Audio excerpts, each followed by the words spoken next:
from 2 Samuel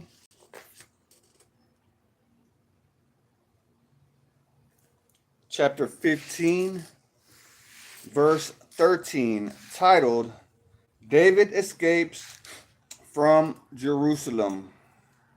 A messenger soon arrived in Jerusalem to tell David, all Israel has joined Absalom in a conspiracy against you. Then we must flee at once or it will be too late. David urged his men, hurry.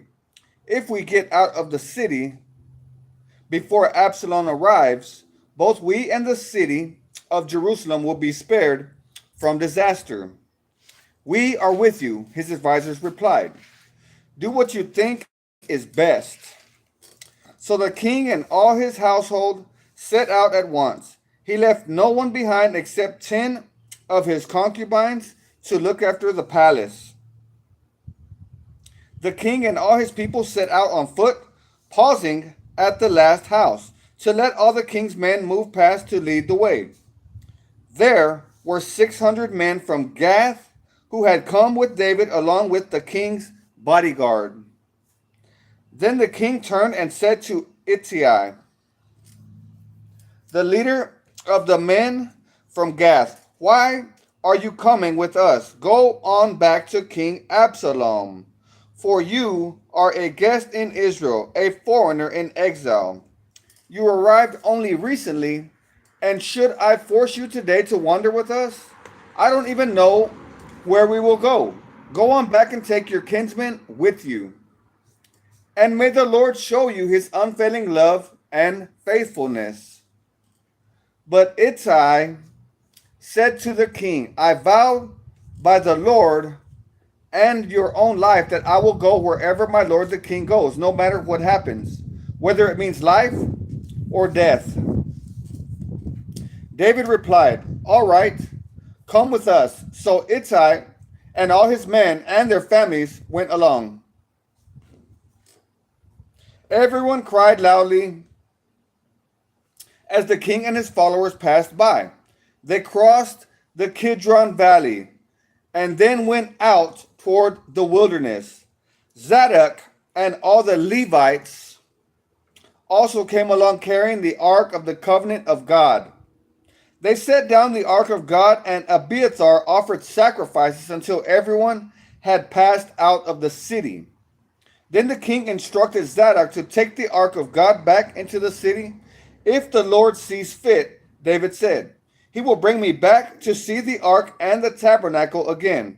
But if he is through with me, then let him do what seems best to him. The king also told Zadok the priest, look, here is my plan. You and Abiathar should return quietly to the city with your son Ahimaaz and Abiathar's son Jonathan.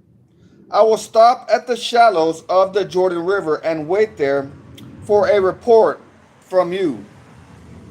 So Zadok and Abiathar took the ark of God back to the city and stayed there.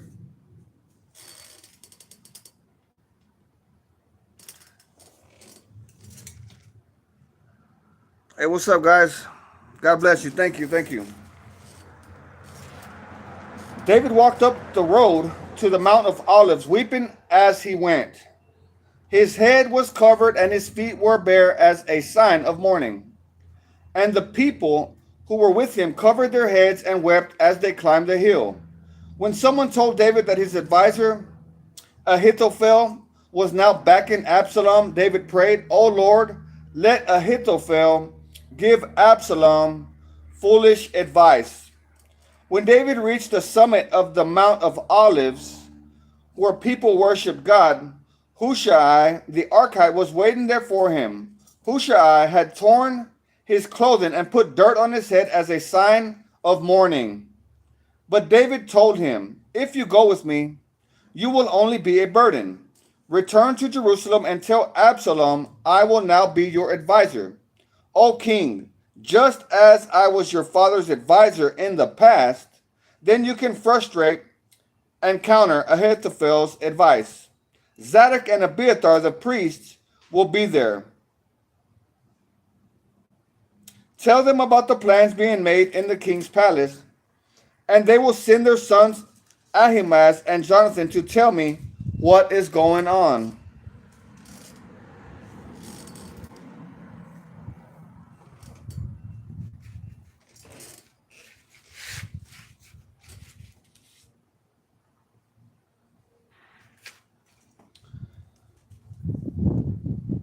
If you guys like to follow along, I am reading from the Old Testament, 2 Samuel chapter 15, verse 16, titled David and Ziba. Verse 1. When David had gone a little beyond the summit of the Mount of Olives, Ziba, the servant of Mephibosheth, was waiting there for him. He had 2 donkeys loaded with 200 loaves of bread, 100 clusters of raisins, 100 bunches of summer fruit, and a wineskin full of wine. What are these for? The king asked Ziba. Ziba replied, the donkeys are for the king's people to ride on, and the bread and summer fruit are for the young men to eat. The wine is for those who become exhausted in the wilderness. And where is Mephibosheth, Saul's grandson? The king asked him. He stayed in Jerusalem, Ziba replied. He said, today I will give back the kingdom of my grandfather Saul. In that case, the king told Ziba, I give you everything Mephibosheth owns. I bow before you, Ziba replied. May I always be pleasing to you, my lord, the king. Verse 5, titled Shimei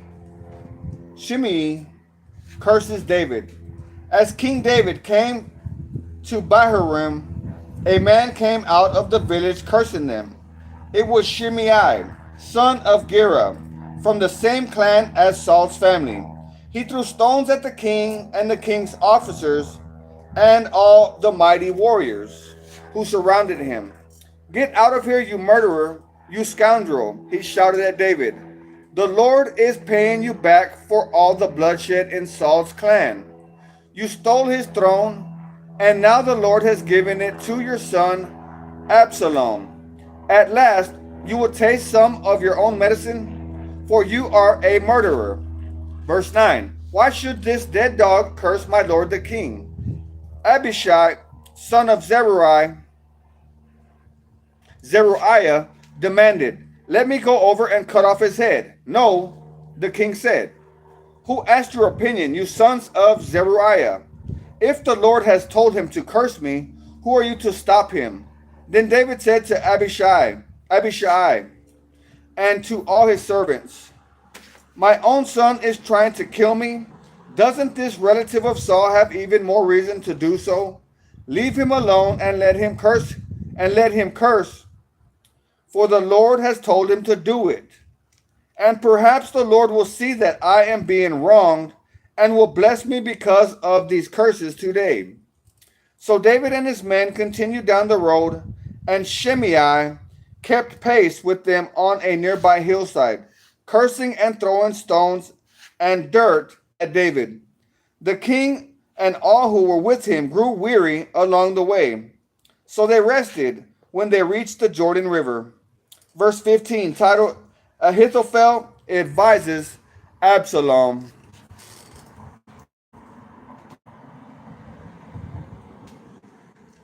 You better believe it, buddy.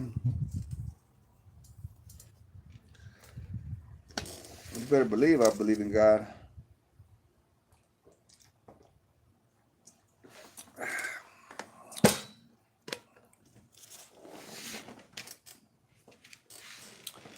Meanwhile, Absalom and all the army of Israel arrived at Jerusalem, accompanied by Ahithophel.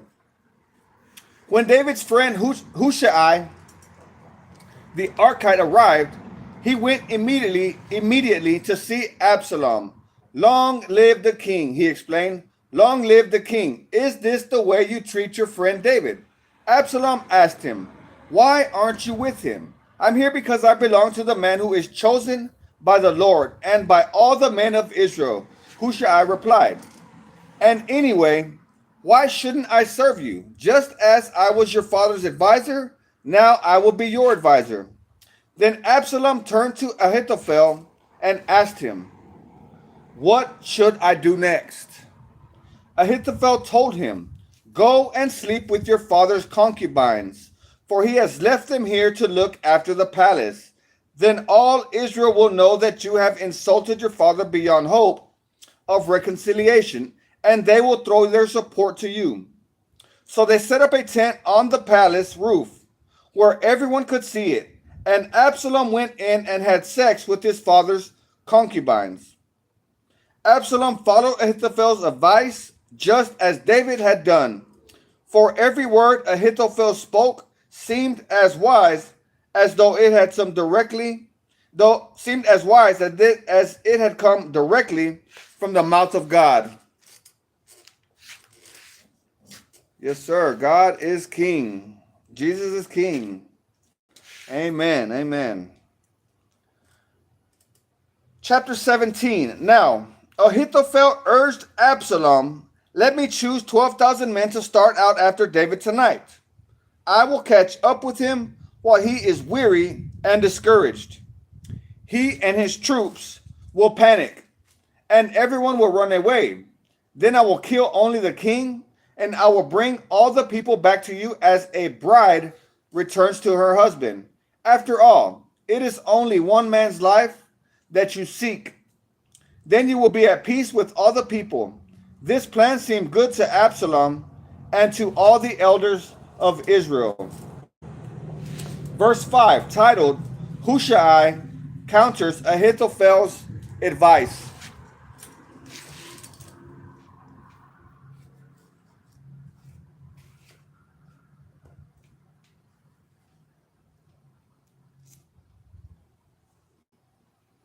Hey, what's up, Antonio? God bless you, my brother. Can't really see. I can't really see too good, but yeah. God bless you, my brother. Appreciate you joining us.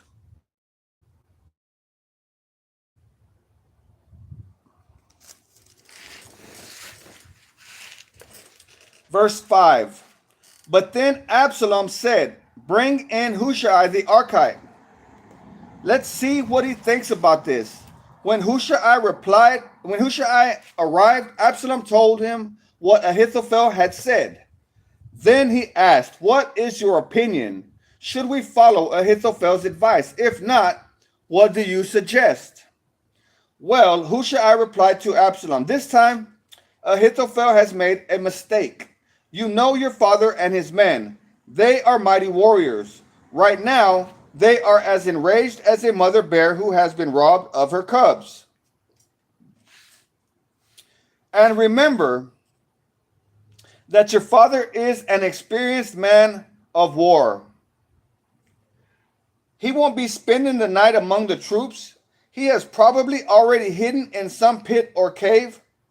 And when he comes out and attacks and a few of your men fall, there will be panic among your troops, and the word will spread that Absalom's men are being slaughtered. Then even the bravest soldiers, though they have the heart of a lion, will be paralyzed with fear. For all Israel knows what a mighty warrior your father is and how courageous his men are. I recommend that you mobilize the entire army of Israel, bringing them from as far away as Dan in the north and Beersheba in the south. That way, you will have an army as numerous as the sand on the seashore. And I advise that you personally lead the troops. When we find David, we'll fall on him like dew that falls on the ground. Then neither he nor any of his men will be left alive. And if David were to escape into some town, you will have all Israel there at your command. Then we can take ropes and drag the walls of the town into the nearest valley until every stone is torn down. Then Absalom and all the men of Israel said, Hushai's advice is better than Ahithophel's. For the Lord had determined to defeat the counsel of Ahithophel, which really was the better plan, so that he could bring disaster on Absalom. God bless you too, my brother. God bless you too. Verse 15, titled, Hushai warns David to escape. Hushai told Zadok and Abiathar, the priests, what Ahithophel had said to Absalom and the elders of Israel, and what he himself had advised instead. Quick, he told them, find David and urge him not to stay at the shallows of the Jordan River tonight. He must go across at once into the wilderness beyond, otherwise, he will die and his entire army with him. Jonathan and Ahimaaz had been staying at En Rogel so as not to be seen entering and leaving the city. Arrangements had been made for a servant girl to bring them the message they were to take to King David. But a boy spotted them at En Rogel, and he told Absalom about it. So they quickly escaped to Bahurim, where a man hid them down inside a well in his courtyard. The man's wife put a cloth over the top of the well and scattered grain on it to dry in the sun, so no one suspected they were there. When Absalom's men arrived, they asked her, have you seen Ahimaaz and Jonathan? The woman replied, they were here, but they crossed over the brook. Absalom's men looked for them without success and returned to Jerusalem. Then the two men crawled out of the well and hurried on to King David. Quick, they told him, cross the Jordan tonight. And they told him how Ahithophel had advised that he be captured and killed. So David and all the people with him went across the Jordan River during the night, and they were all on their bank, and they were all on the other bank before dawn. When Ahithophel realized that his advice had not been followed, he saddled his donkey, went to his hometown, set his affairs in order, and hanged himself. He died there and was buried in the family. David soon arrived at Mahanaim. By now, Absalom had mobilized the entire army of Israel and was leading his troops across the Jordan River. Absalom had appointed Amasa as commander of his army, replacing Joab, who had been commander under David. Amasa was Joab's cousin. His father was Jether, an Ishmaelite. His mother, Abigail, daughter of Nahash, was sister of Joab's mother, Zeruiah. Absalom and the Israelites set up camp in the land of Gilead.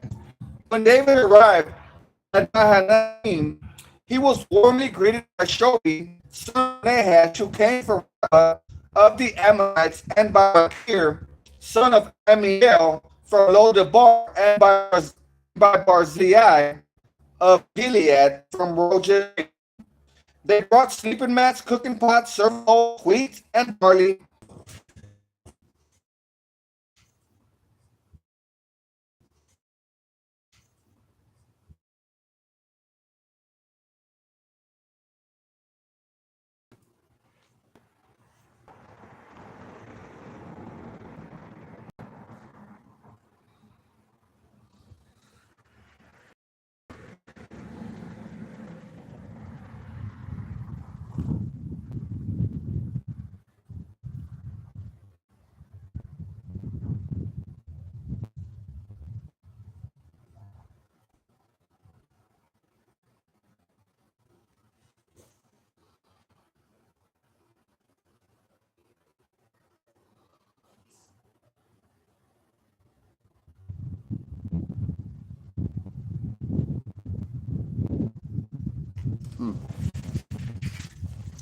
Okay. We're reading from 2 Samuel, the Old Testament, chapter 18, titled Absalom's Defeat and Death. David now mustered the men who were with him and appointed generals and captains to lead them. He sent the troops out in three groups, placing one group under Joab, one under Joab's brother Abishai, son of Zeruiah, and one under Ittai, the man from Gath. These names are fun. They're kind of difficult to pronounce. They all sound the same. They sound like Asian names to me. The king told his troops, I am going out with you. But his men objected strongly. You must not go, they urged. If we have to turn and run, and even if half of us die, it will make no difference to Absalom's troops. They will be looking only for you. You are worth 10,000 of us, and it is better that you stay here in the town and send help if we need it. If you think that's the best plan, I'll do it, the king answered. So he stood alongside the gate of the town as all the troops marched out in groups of hundreds and thousands. And the king gave this command to Joab, Abishai and Ittai, for my sake, deal gently with young Absalom. And all the troops heard the king give this order to his commanders. So the battle began in the forest of Ephraim, and the Israelite troops were beaten back by David's men. There was a great slaughter that day, and 20,000 men laid down their lives. The battle raged all across the countryside, and more men died because of the forest than were killed by the sword. During the battle, Absalom happened to come upon some of David's men. He tried to escape on his mule, but as he rode beneath the thick branches of a great tree, his hair got caught in the tree.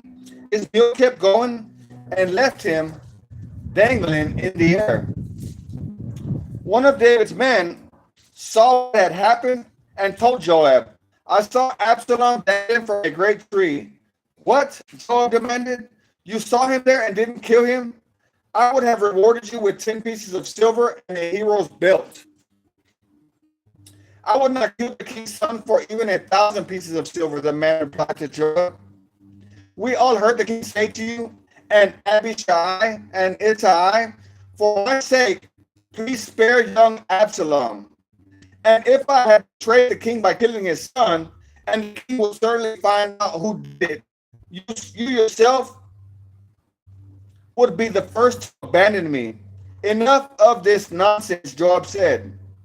Then he took 3 daggers and plunged them into Absalom's heart as he dangled still alive in the great tree. 10 of Joab's armor bearers then surrounded Absalom and killed him. Then Joab blew the ram's horn, and men returned from chasing the army of Israel. They threw Absalom into a deep pit in the forest and piled a great heap of stones over it. And all Israel fled to their homes.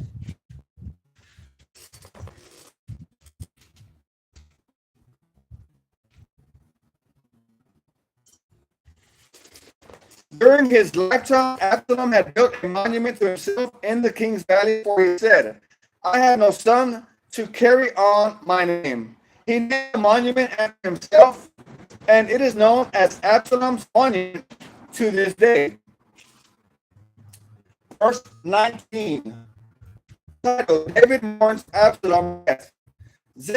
Zadok's son Ahimaaz said, let me run the king with the good news that the Lord has rescued him from his enemies. No, Joab told him, it wouldn't be good to the king that his son is dead. You can be my messenger another time, but not today. Then Joab said to a man from Ethiopia, go tell the king that you have seen. The man bowed and ran off. Oh, go tell the king what you have seen. The man bowed and ran off. But Ahimaaz continued to say, let me go anyway, he begged. All right, go ahead. So Ahimaaz gateway by the wall. As he looked, he saw a young man running toward him.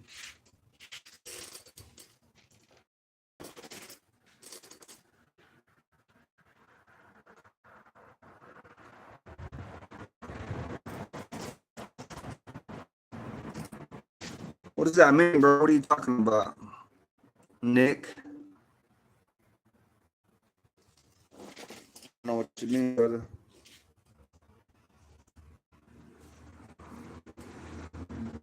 He shouted the news down to David, and the king replied, "If he is alone, he has news." As the messenger came closer, the watchman saw another man running toward him. He shouted down, "Here comes another one." The king